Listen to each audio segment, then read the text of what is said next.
Good morning, coffee moaners. Morning, coffee moaners. How are you? I never say that. I just thought I know. I noticed. Yeah, I love Very your nice. top as well. Loves this top. Yeah. Do you like the scarf? I do love the scarf. Yeah, yeah. How's the sort of? I don't know. It's kind of like a bold fashion statement, isn't it? Morning after the Met Gala, but there were a lot of bold fashion statements. Yeah.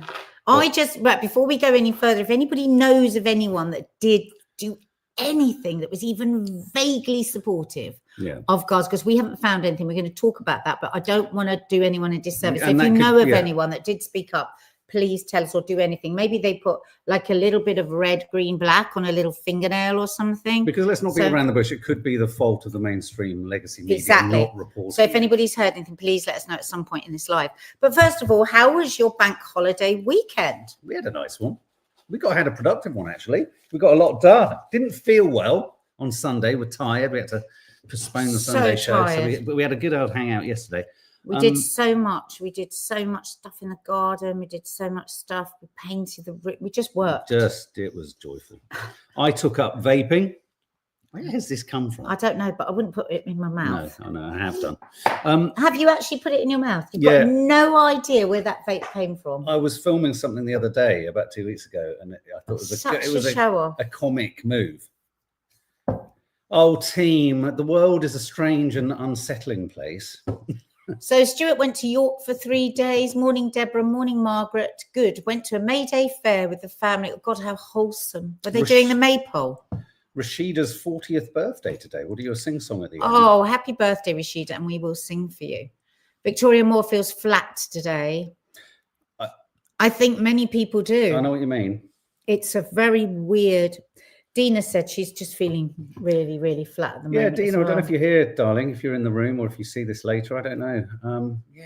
She made that soup for our members area. Yes, Did you put it up? I was going up today. Yeah. Guys, it is, I know what you mean. There is a sort of flattening. I think we had that moment of sun. I can't fucking stand the sun, just putting that out there. But I know that for many, it's a joyful moment because it means the sun has got his hat on. It's coming out to play. Yeah. For many, it's just pressure.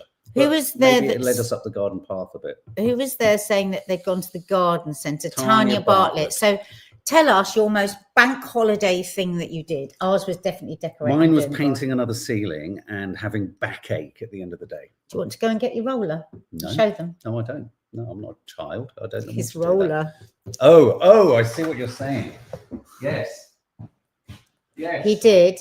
I did an entire room. He did an entire room with that. Now we have multiple rollers on sticks. Every time I said to Mark, why don't we just get an extra tin of paint? Because he was determined. No. But to be honest with you, it's such a dark colour, and it's such a dark room. It was very good. And then when you blast light at one section of a wall, you show up all sorts of blemishes that you just won't see under normal circumstances. Conversations. Oh my God, the witch's nose injury on my forehead is more pronounced as I get older. When I'm dead and you'll look at my corpse, you're going to go, he got that scar on his forehead from a witch's hat. From a witch's nose. Oh, no. It was the boil on the end of her nose. This was a massive witch doll that we used to have in the room. There. Our long-time subscribers will know about this injury. But anyway, so he decided to decorate the whole room, do the final coat on the red room with a mini roller to save paint.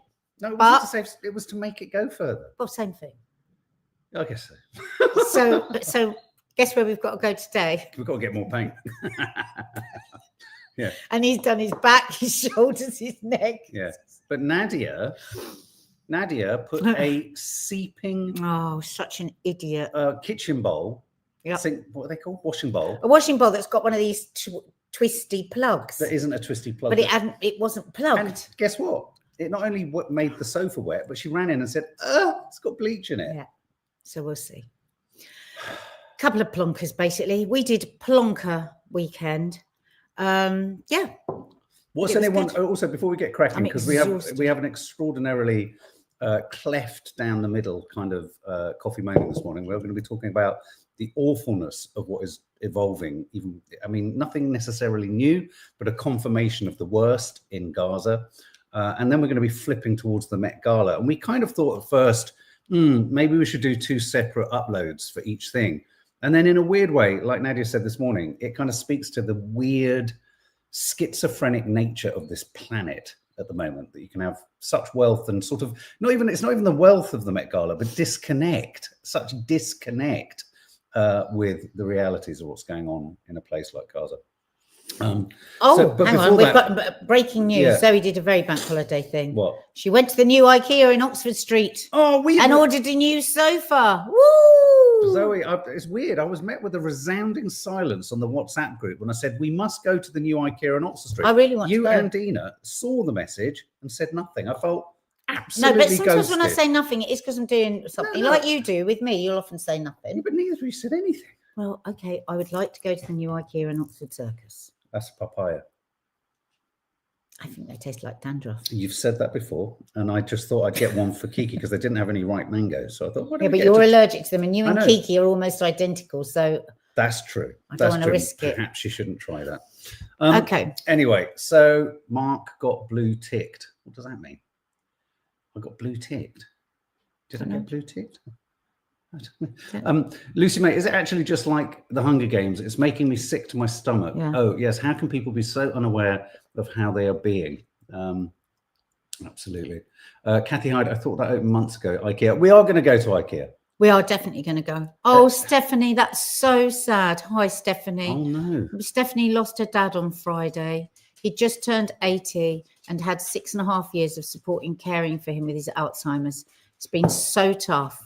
And you guys have given me the most lovely distraction. Oh, everyone give Stephanie a big hug, virtual hug. That's awful. Yeah. It's so hard as we see our elderly just getting more and more frail, isn't it? And then with Alzheimer's as well, that's a whole next level. So I'm so glad we give you distraction. And we do have some lighter moments today as well, but yes, sending you lots and lots of love, and so sorry for your loss, because it doesn't matter nobody's prepared for when somebody goes. Nobody's ever prepared. There's nothing worse than when people say things like how old or what the condition. It's just you've lost someone. Just sit with that, and that is just awful. And we're so sorry. Lots of love coming for you in the room, Stephanie. Yeah, I think sometimes when people say it, and my dad's 93 this year. And it's like people are looking for something to say, oh, he lived so long, or he did. That's what people are looking for, aren't they? But I've always said, my nan lived to 93, and I always maintain that the longer you live, the more there is to miss. Yeah. I think there's this sort of societal idea. We're such a brutal society.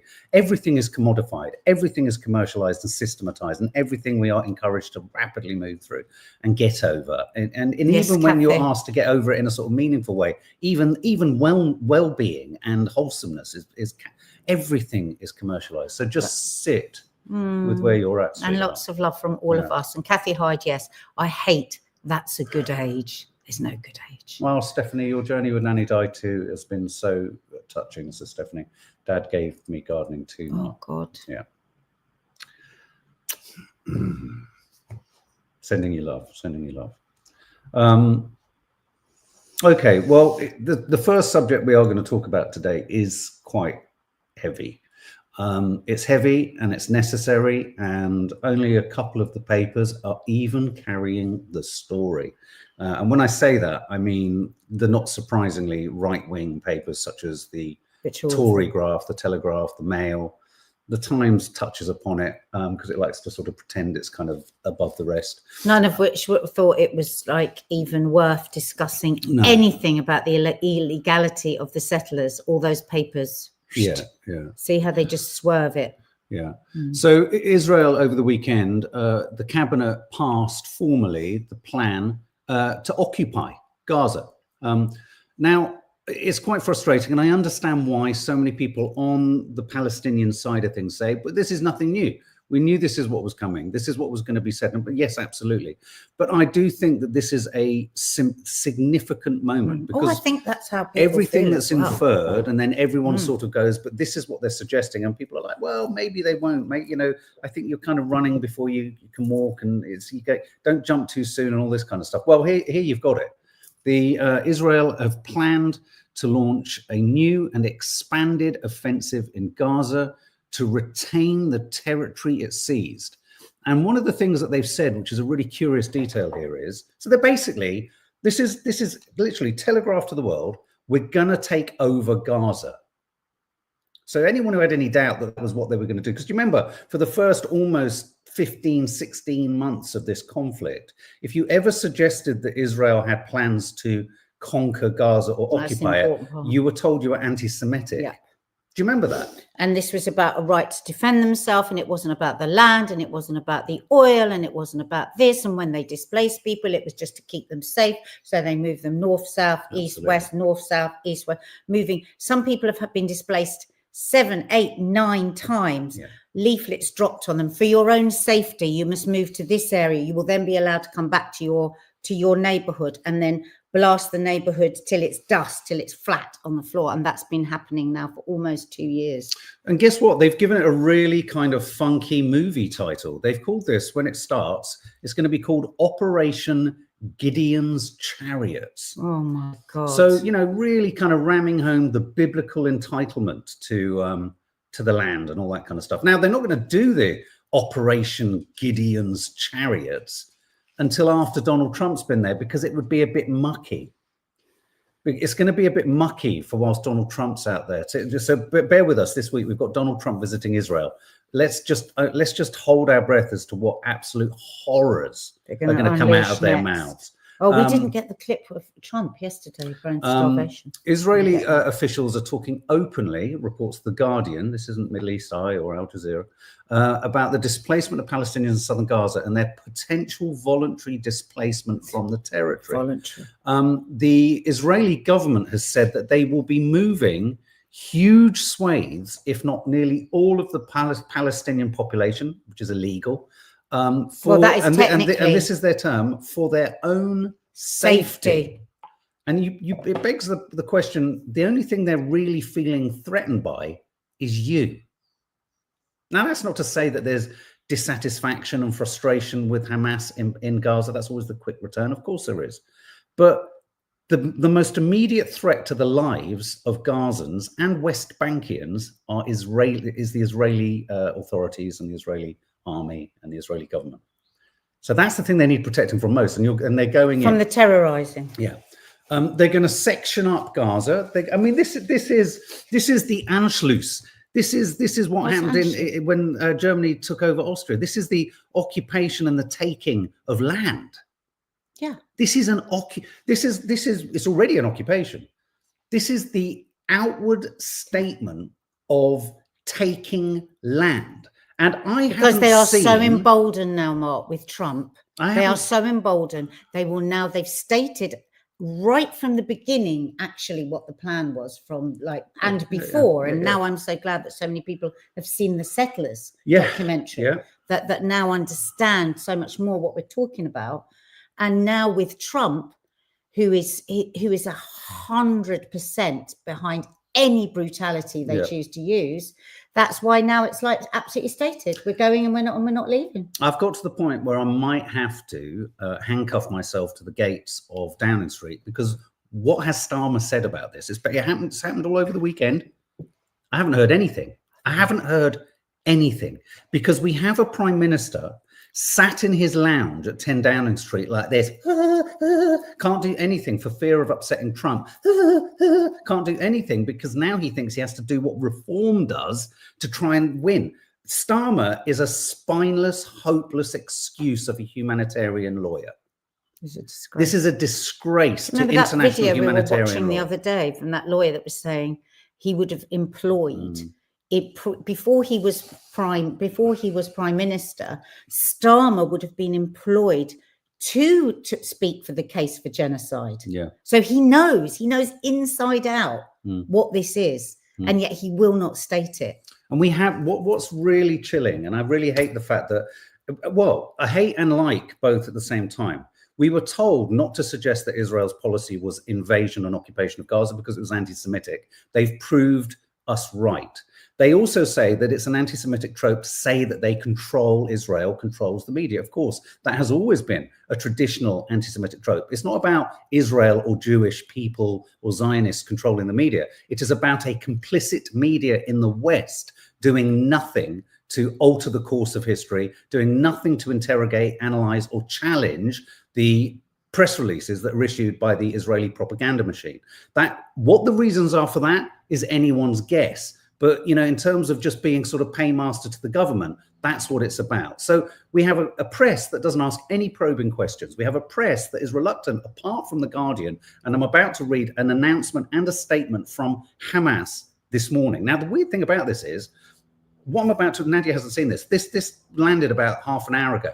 The Guardian is the only paper reporting this, mainstream media paper. I haven't seen any of this. Mark just told me just this. And this is Hamas. This is Hamas's statement. Now, I want to say as a prelude here to saying this, we're in a curious situation now where potentially to even reiterate or state what Hamas are saying, you run the risk of being told you're promoting terrorist ideologies. Even if you're reading it from another. But isn't it? I don't know. But isn't it interesting that we're in a situation where one has to tiptoe? This is how successfully the colonial wraparound on this topic has made it almost impossible to talk about the opposite position to Israel from within Gaza. We've talked about it before. To be resistant to Israel is really difficult because it's been weaponized.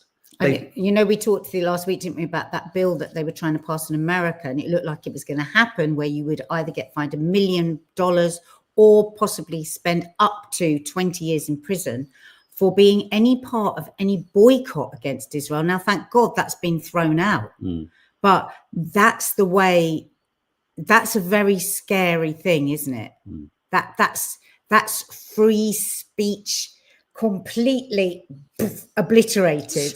Up to 20 years in prison. That's what they were looking to pass. And thank God some of the more right-wingers have stopped it being passed. But yeah, so the fact that Mark is now going to read from The Guardian. So we're reading The Guardian that's reporting on the content of an interview with senior Hamas official Osama Hamdan. And this is in response to Israel essentially saying that the priority is not the hostages, the priority is occupation and control. They've said it. They've put the announcement out today. The call out has gone out today in Israel for all reservists because this is going to be a bloody battle. They've said this. Things are about to get reservists. Yeah. And the thing is that there's many of the hostages' families are begging people not to go, not the reservists not to turn up. So that would be interesting because doesn't that bring us even closer to, I mean, Israel is not a happy country, is it? No. They're really divided. But the vote in parliament to do this was unanimous. So don't for a minute think that the settlers are a rarefied extremity of the Israeli attitude to Gaza. Sadly, the Haaretz newspaper talks all the time about this, don't they? Anyway, go on. Okay, so Hamas have said this, and I want you to all be the judge of how reasonable, rational, or not this is. Hamas have said they will reject any. Sorry, I just got to get something. Will reject any temporary ceasefire deal that does not feature a plan for the complete withdrawal of Israeli troops from Gaza and the end to Israel's continuing assault. Quote, what the Israelis are offering is this: we will give you a ceasefire for a short while, and then we will come back to kill you again. What's the idea of giving you food for 12, 40 days, 2 weeks or 3 weeks, and then coming back to kill you? It means that you endorse the genocide and you accept that for your own people, Hamdan said. This is what Hamas says. Hamas would be open, however, to a 5 to 7 year truce with Israel, known as Hudna in Arabic, if certain conditions were met. Quote, the main goal for this long-term Hudna is that each side has to believe that he will not be attacked by the other side. This is Hamas saying this, which can at least generate a kind of security. And it's a chance to build trust that there may be a chance for a kind of stability and security. Okay? But the thing is with that, isn't it, is that they have never stuck to any ceasefire. No, they haven't. So these are the words coming from a Hamas spokesperson, which sound like they're willing to negotiate. They're willing to climb down. They're saying a ceasefire. They're saying no war. Guarantee security, safety for both sides. Hamas, which has been the sole ruler in the Gaza Strip since 2007, would be willing to hand power over to an independent body of Palestinians. So Hamas are agreeing to handing over responsibility to a technocratic committee after the war.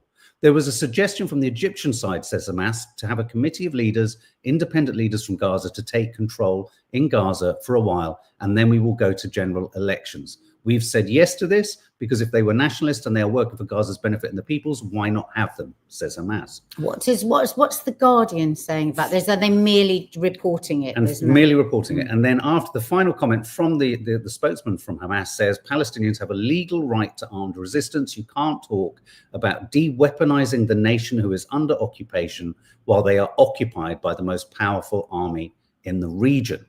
Now, what Hamas are doing there, what's apparent is they're plonking on the table something that is going to reveal that Israel's mission is way, way more than even defeating potentially Hamas. Well, but from what we see there. From what we see there. Yeah, absolutely. I'm just being mindful because you have to, as we were just saying. But we don't hear this. We're at the same place that we were at when the Good Friday Agreement was secured in Northern Ireland, where I have skin in the game. I have a relative who was involved in the Good Friday Agreement directly. Yeah. And his line on this, without compromising it was, but his line on this was always, regardless of the demarcation of terrorist organization or not, unless you discuss, unless you agree terms with them and in a way de-villainize them to some degree at some point, you're never going to get anywhere.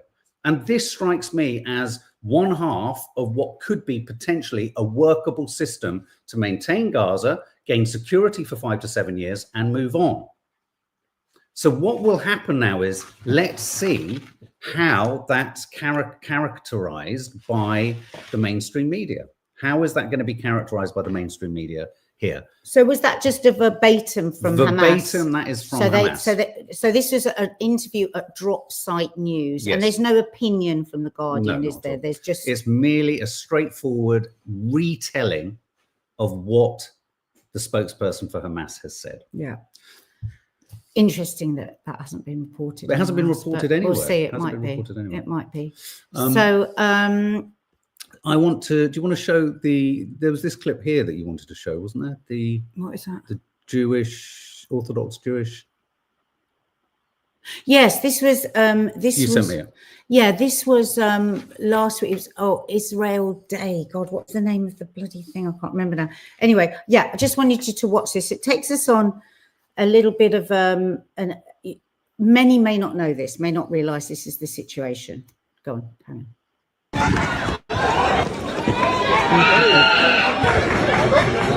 We're in Mea Shearim, a Jewish Orthodox neighborhood in the very center of Jerusalem, which has been turned into a kind of a ghetto by the Israeli state. The core of the population of Mea Shearim lived here since before the Zionist state. A lot of them are very anti-Zionist. Today there is a demonstration done at the same time as Israel's Independence Day. Jews are not Zionists because the Zionist ideology is not Jewish. The Zionist ideology is against the Jewish beliefs. Zionists are not Jews anymore. Even if they were born as Jews, they are not Jews anymore. Of course, we raise the Palestinian flag because, first of all, it's a symbol that we have no war with them.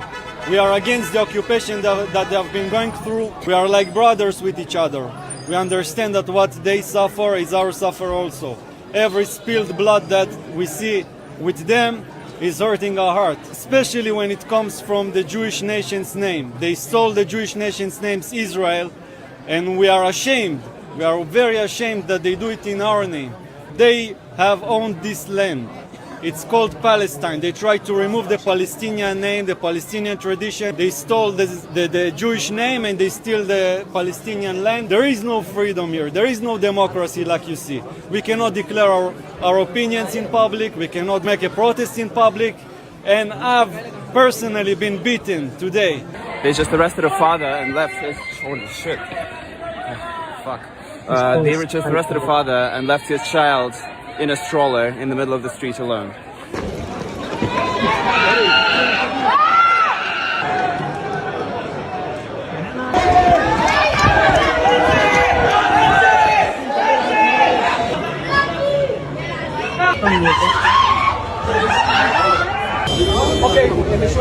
We want the Palestinians to gain back their lands because we are not thieves. We don't want anything to take out from them. We want them to live peacefully and with freedom, with complete freedom. No apartheid state. We don't want it. Wow. You know, I'd love it if say, that footage, I would love to just force that in front of Keir Starmer's face and just ask, without him getting distracted by change or anything like that. What do you think? Well, I just get emotional.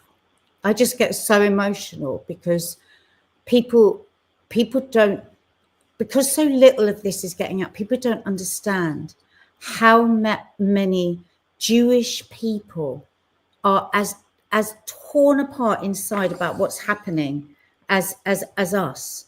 And these people, these Orthodox Jews, they are treated so appallingly. They live in Jerusalem. You know, it's against their religion. They don't want to fight. They don't want to put in the army. And for a while, they were allowed not to be. But now they're being forced into it. And it's just horrendous watching them just being dragged off.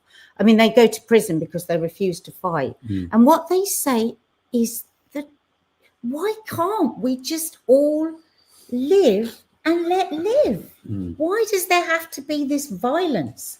We lived in peace before. Why can't we live in peace again? And can any state feel ever truly comfortable and happy when you are meting out such violence, like in the settlers program, when Louis Theroux kept saying, but why have you got a gun?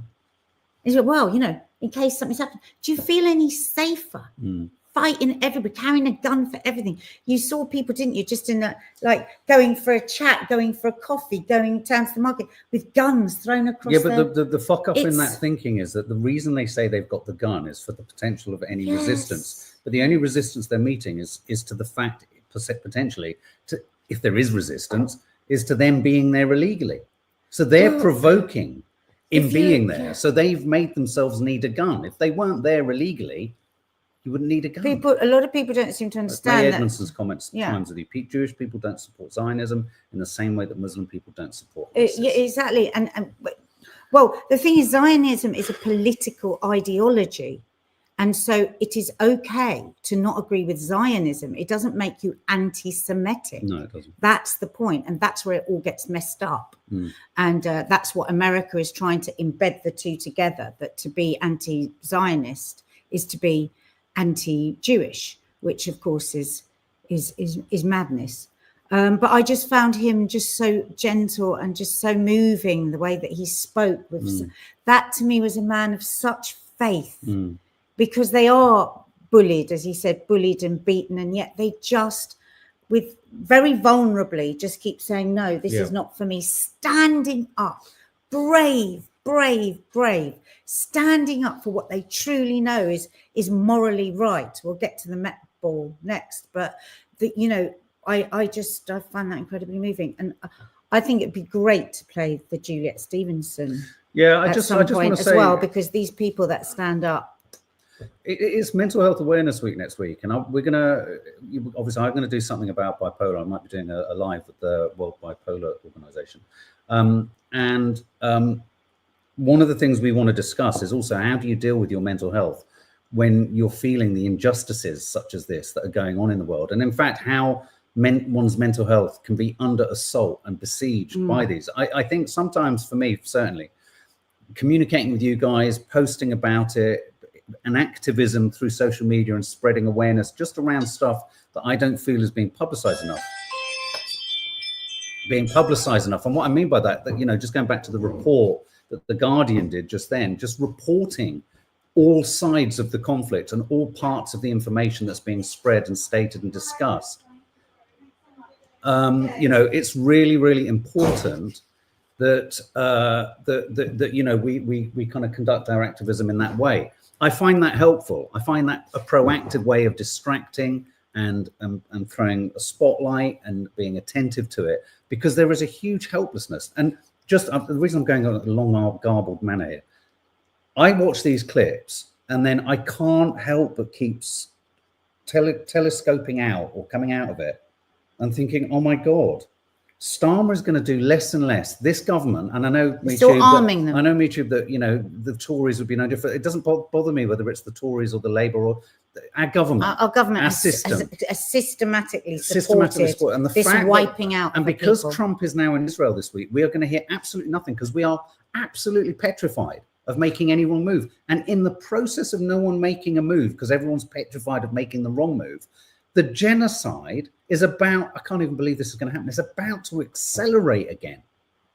I can't actually comprehend this. And there are times, and I'm going through it now, where I feel profoundly hopeless, especially when you then hear in the far distant sort of horizon, Farage and the like muttering away. And you think, is that what we've got next? It's hard. What I'm saying is there's no answers, because someone just said, what's going to happen?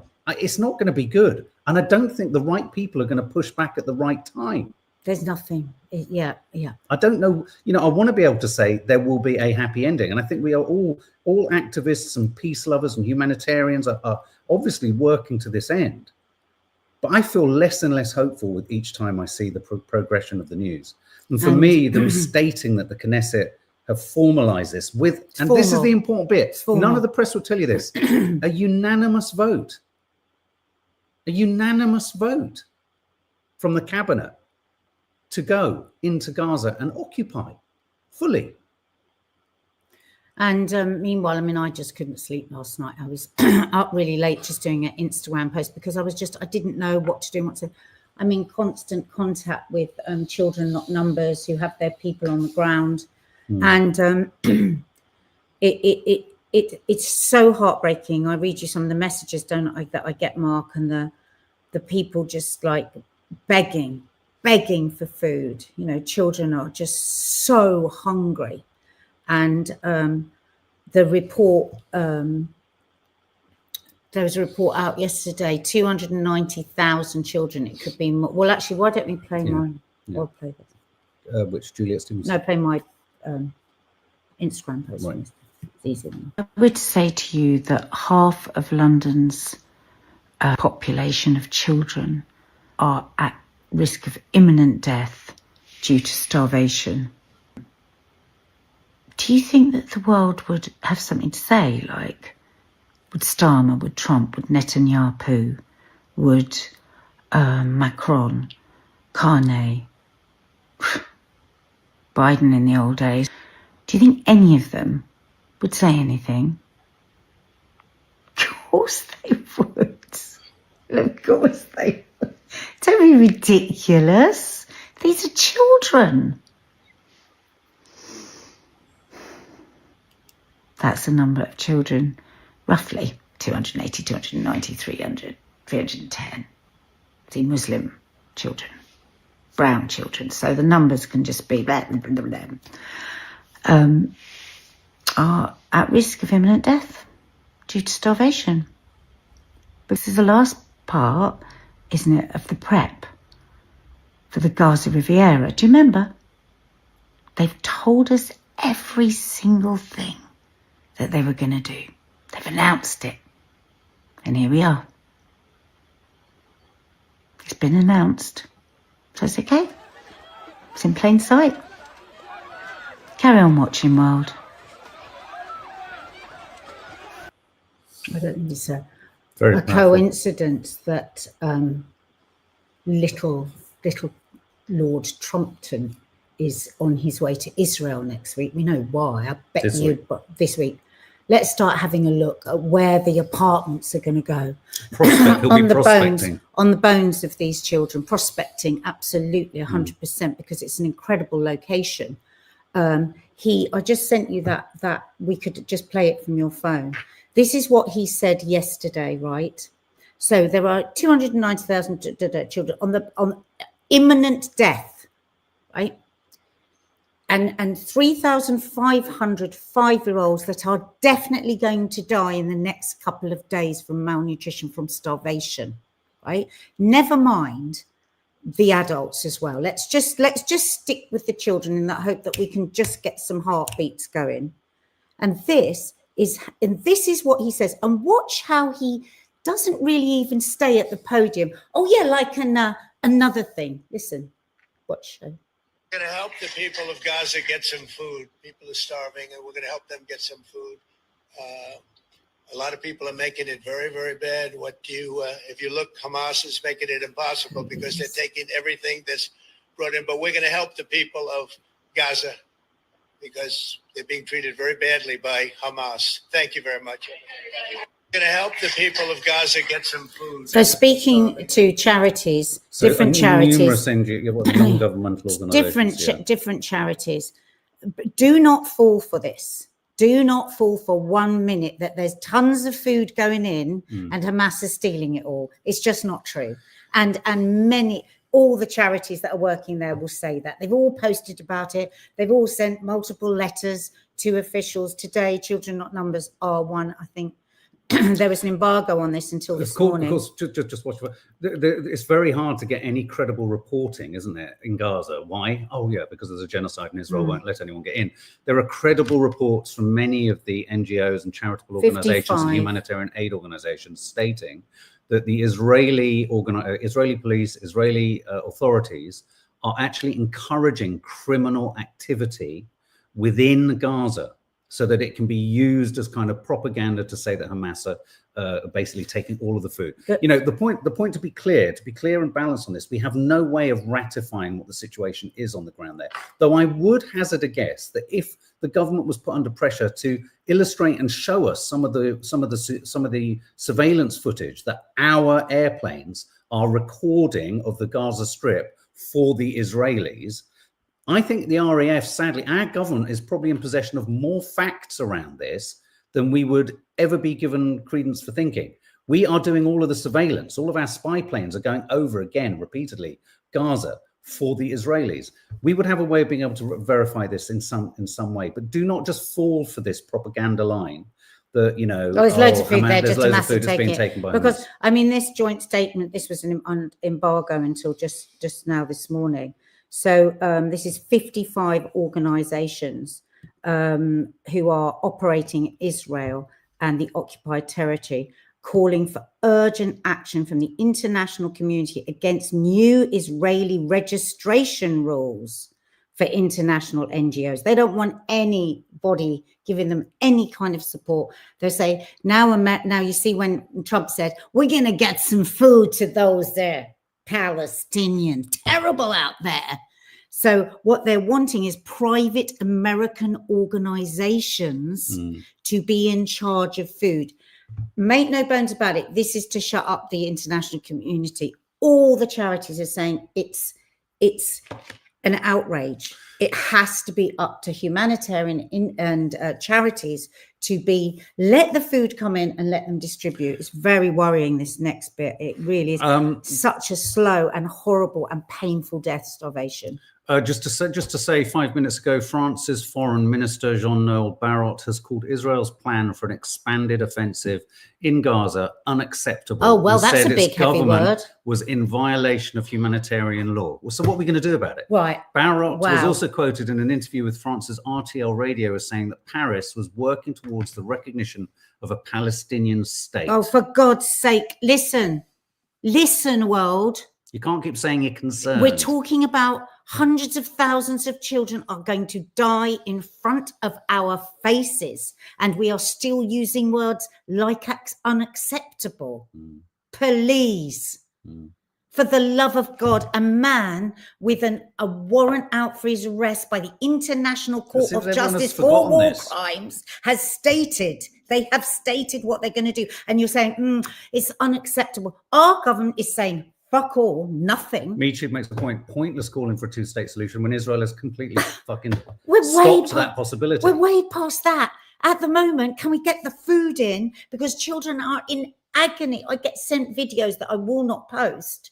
They're private videos sent to me, and they asked me not to post, and I wouldn't post, of children literally crying in pain with hunger.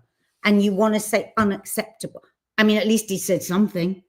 Let's play Juliet Stevenson, the actress. And, oh my God, this woman is a goddess. And she is just so her cool. speech.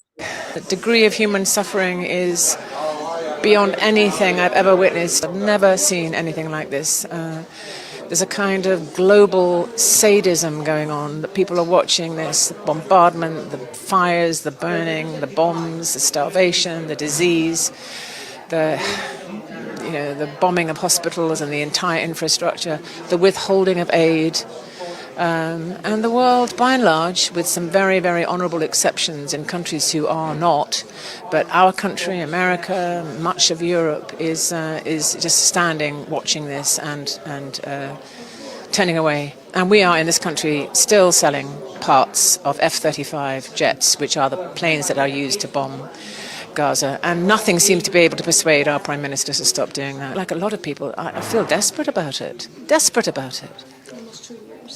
Almost 2 years now. 20,000 children dead, and that's not including the ones that will be found under rubble.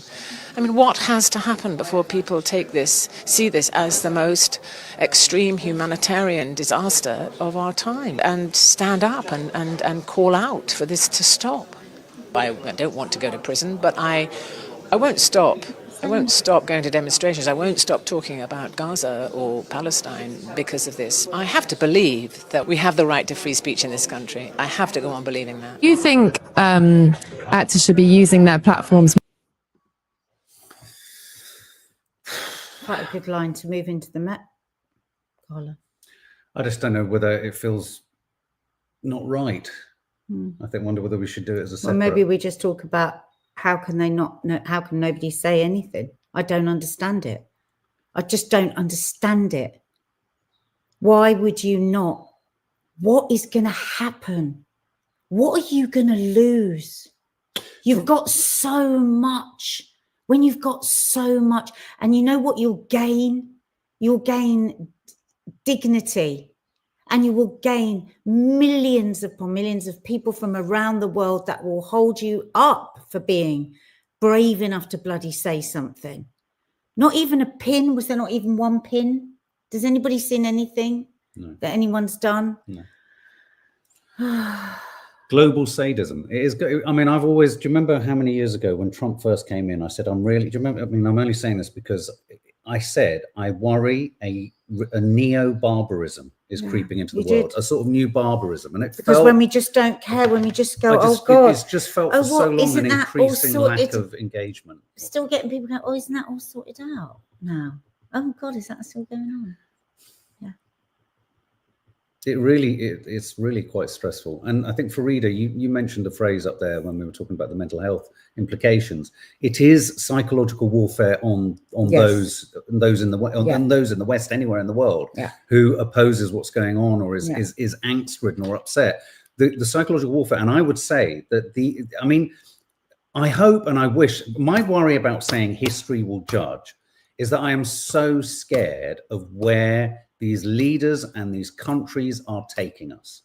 It scares me that I worry that the history books that we talk of won't be there in the way that so I know it's a literal kind of analysis of the history books. We're talking metaphorically anyway, but I do genuinely worry that the history books won't reflect this if we allow this complete lurch to autocratic regimes. I don't see a way out of this. I don't personally right now see a way out of this for the Palestinians, for the Gazans, and yet one has to. And we are under assault. It is a bombardment of the soul. It is a bombardment of our morals, of our moral sort of stamina. You know, it doesn't nudge our compass in a different direction, but it depletes and it saps and it just crushes the soul. It really does. And the thing is, we have to remember, yes, first they came for the socialists and I did not speak out because I was not a socialist. Then they came for the trade unionists and I did not speak out because I was not a trade unionist. Then they came for the Jews and I did not speak out because I was not a Jew. Then they came for me and there was no one left to speak for me. It's, if you look across the world, if you look at, the Sudan, the Congo, look at what's happening in America, don't ever think if we turn away and say that doesn't affect me, we are not thinking of ourselves as a human race. We are all humans. And anytime we protect another human, we are protecting all of us. And I think to just turn away, as we've seen before in history many times, when we turn away and turn a blind eye, the most appalling things happen. The thing is, it doesn't happen in secret anymore because we have social media. So there's no excuse There's no excuse. Turpin says, obviously, we welcome all political cues here. Reform 2026. I mean, I'm curious to know how reform would change the dial on this. I actually did save a film. Did you see the film that Miss Anne Harriman uploaded? A brief biography of Nigel Farage. It'll make your eyes stick out on what? On spikes. Did you see that also in America, it looks like Amal Clooney could be asked to leave the country because she was a lawyer that's part of the International Court of Justice. Yeah. And they want to kick her out. Hang on. MeTube says reform doesn't have a foreign policy. It has an anti-foreign policy. The only piece of encouraging news, and this is encouraging from a very negative bar looking upwards, is that for some reasons, and we're still trying to get to the bottom of it, the bill that they were trying to introduce in America to potentially criminalize the support of any boycott or divestment campaign. That's what I said. I said that earlier. Oh, sorry. I was reading comments. Yeah. I mean, it's just thank God it's been thrown out. Thank God it's been thrown out. But I mean, God Almighty, is that where we're at? When they're going for the lawyers and they're going for the judges, you know, there was yesterday or day before yesterday, Trump said, we got to get rid of the judges. Do you know? And this was his reason for wanting to reopen Alcatraz, because the judges, we got to get rid of the judges. Because you see, the judges want us to give everyone a time in court. He said that. He said that. And we can't have that. We haven't got time to give people their own court case. We got to just round them up and throw them out. Now, don't think that can't happen in other lands. I mean, Mitchell just finally makes a really interesting point that Labour has, our government has always, our policy in the Middle East has always been, this country's policy has always been whatever America's policy is. Yeah. I mean, but isn't it interesting that really Starmer is, if you like, the caretaker of a government at a time when a genocide is happening, and he's a humanitarian lawyer. So, my God, I mean, of all the people to be making a stand, if he doesn't, no one else will. Makes it and more at the same barbaric. time, whenever I see Tony Blair's absolutely toe-curling facial expression in the newspapers, which he was last week, about net zero, all I ever see with him is, how did you get away with the dodgy dossier and manufacturing a war in Iraq over what the fuck? I mean, and he just stands there pompous as if this was just, it's okay. You know, it's been proven time and time again. DP Trump. I'll try and find the video. Yeah. Oh, you know what it was? It was within the video about Hollywood. And he was talking about why he wants to reopen Alcatraz. We've got to get rid of the judges. Yeah. Well, we're going to do a Trump's America at some point this week. I'm sure that will come up. But yeah, it just feels we'll perhaps do a Met Gala where we will reference this. We'll do a Met Gala. We'll record one now and upload it. I just feel too. It feels too. I feel too. If you want one more reminder of just how inhumane things are, because fuck me, we need to just keep spreading the word. Here is footage of. Please post, guys. Please say that we've got to get food to these children who are in absolute agony, physical pain. Israeli forces blow up Gaza building in Timberville with blue smoke. That's somebody's homes, but it's really funny, isn't it? What you're hearing is the idea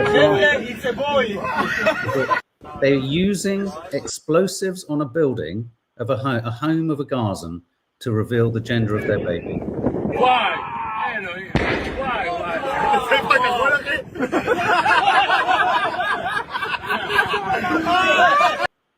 That's the laughter of hell. That's the laughter in hell. We will bounce back. I feel absolutely hopeless. Sorry. I do. And actually, if somebody wants to, if you're feeling a bit hopeless, we're going to post some other things for you later to cheer you up a bit. But if you could take a small step or a large step, Mark's put the link under here. The march, the May Miles March to Gaza. That's my charity that I'm ambassador of. This is, we are trying to clock up the amount of miles it would take to walk from the Office of Children Not Numbers to Gaza. So there's lots of ways you could do this. You could join it by marching, you do it in your own time. You could do as many miles as you like, because it's a collaborative thing. So we all get the miles together. So you put in your miles. It could be 5 miles, could be 100 miles. But if you don't want to do that, if you could post about it and tell other people to join up, or you can donate to Mine and Mark's. That's I think, is that our link under there? And we've got an extra nice thing. If you donate to us, your donation becomes a raffle ticket. And I don't think thousands of people are going to enter this, so you're in with a good chance into the raffle, where you will win, or somebody will win, 2 tickets to a Premier League football match. You can tell I don't know anything about football. I can't believe these words are coming out of your mouth. Tottenham hospitality box. Wow, Did that make sense? Club. Yeah, so I'm not allowed to compete, even though I'm a Tottenham fan. You can't go. You can't go. But there's 2 tickets. Sorry, you're a Spurs fan. Yeah, there's 2 tickets to be won. I think they're really worth quite a lot of money. That so you can donate. You could donate anything. It could be £1, or but you'll share. be in. Or share. Well, no, but you can only get the raffle ticket. If But share to other people. If you please can't share. Yeah. Please click on the link below and please share. And we would really appreciate it. And it just gives you a little feeling you're doing something, because it's not, though the money is really important because we want the school to keep going and all of that, it's about the team, both in Gaza on the ground, the headmistress of the school that knows about us and knows about you guys and just loves everything we do. And the volunteers in Gaza that are also very hungry, and the people that work here for Children Not Numbers, paid and unpaid. It shows that the world, that there are people that care. So solidarity is a beautiful thing for the heart and soul, and it's just a way to be a part of that solidarity. Carla Hatcham in the States, you say Trump will be out before you know it. I kind of hope you're right. 2 kernels of possible hope. Thank you, Carla, for your thank you, Carla. Loveliness. Really appreciate it. 2 kernels of possible hope. Left-wing or more liberal governments have been brought in Canada and Australia, and many observers and political pundits are saying it's partly a reaction against the barbarism of Trump and the like. I mean, a number of papers have been reporting this too, saying could Trump actually be the best thing for a move towards a more communal, empathetic, dare I say, left-wing leaning? I'd love to say, if someone could prove to me in something that the Reform Party has said, done, or proposes an empathetic feeling or thought in it, I'd love to know. I'd love to, I mean, I genuinely would, because for me, empathy needs to be at the core of governance. Otherwise, it's just control. And before we forget, it's Farida's birthday, so we're going to sing happy. Farida's. I thought it was Farida's. No, it's Rashida's. Rashida's. So we before we do that, so you can donate £1, £100. You could walk a mile. You could walk 100 miles. You could just repost, but taking action after this, clicking on that link and doing something is being part of the ripple effect of humanity. And it can be the tiniest thing is as important as the biggest thing. So thank you. And thank you, Zoe. You're right. Sharon Osbourne, don't let Sharon Osbourne convince you it's kneecap. Oh they're not my the problem. Good God! Please God! Please God! Okay, so and there's people, not just Sharon, people that are taking Ozempic to get as thin as they can, while there are children starving to death in bones. And also, there are European countries. Israel has enough planes to hit Gaza repeatedly, but not enough to put out the wildfires. I support people that take Ozempic. I don't support people that take Ozempic and are bone thin to get there, and then don't stand up for children that are bone thin because they have no fucking choice. Yeah, me too. Let's look to the 2026 midterms. That's where it's gonna. We'll get a real sense on Trump there. Okay, Rashida, we're going to sing your birthday for Rashida. Let's clear the air before we do Rashida's birthday. I won't do that. I'll blow your ears out. I'm going to sage it. Right, Rashida. 40th. Happy birthday to you. Happy birthday to you. Happy birthday, dear Rashida. Happy birthday to you. And Rashida, if I could say to you, the 40s are an incredible decade. Yeah. You start to step into your power even more. You start to just get more grounded. But just to keep you in the land of reality, you do step forward more proudly, but be careful when you step forward, because you start to get pains in places. You think, is that more severe or what? Yeah, don't try and turn the light switch on while you're talking to someone. Don't ever pivot. All right, guys, as we say, we'll be doing something on the Met Gala for showbiz. We could just play a little kid funny at the end here, shall we? Shall we do it? Just to clear the air more. Yeah, this one. Sir, excuse me. Are you under the influence of any alcohol? Excuse me, sir. Drinking and driving is against the law. Get out and put your hands behind your head. Oh, bless You had a long night tonight, did you, sir? Was it a long night there, sir? Absolute sweet. That is just so adorable. So I just sweet. watched it over and over again. It was just, she was so funny. Well, at the other end of the spectrum, that's just from VE Day yesterday. Prince Louis taking the piss out of, what's the other one? What's the one who's heir to the throne? George. George.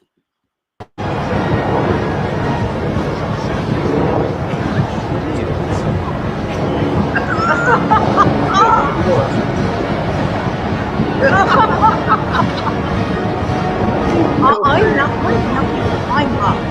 It was old-fashioned. This is so funny. My mum gets spoiled little boy. Yeah, my nan wouldn't like She him. doesn't like him at all, but he's so I'm finding him boring. increasingly entertaining. Imagine just sitting there. He's like, not Yeah. having any of it. Yeah, fuck this shit. Yeah. All right, guys. See you later for some other content. Thanks. Love you lots. And thank you for sharing as ever. Thank you for all your Thank you thoughts for and all your being comments. here. Thank Yeah. you for Keeping us feeling. Thank sane. you for all of it. Thank you so much.